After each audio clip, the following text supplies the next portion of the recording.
Sugar आणि बीपीसाठी doctor Pradeep पवारांच्याकडं 1 वर्षापूर्वी कवठे महाकाळ आलेलो. तर माझी आज बीपी आणि शुगर नॉर्मल आहे. म्हणजे मला बीपीची गोळी रोजची 10 रुपयाची होती आणि शुगर माझी आज नॉर्मल आहे.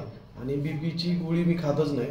बीपी मी माहितीसाठी बीपी माझी गेली का नाही ते मी 24 तासाचं तो ॲव्हरेज काढलं 24 तासाचं मशीन लावून.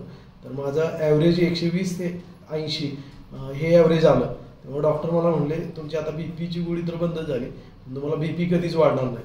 मी वारंवार कधीतरी मध्ये आधी डॉक्टरकडे गेलो तर बीपी चेक करतो, शुगर चेक केली तरी माझी नॉर्मल येते.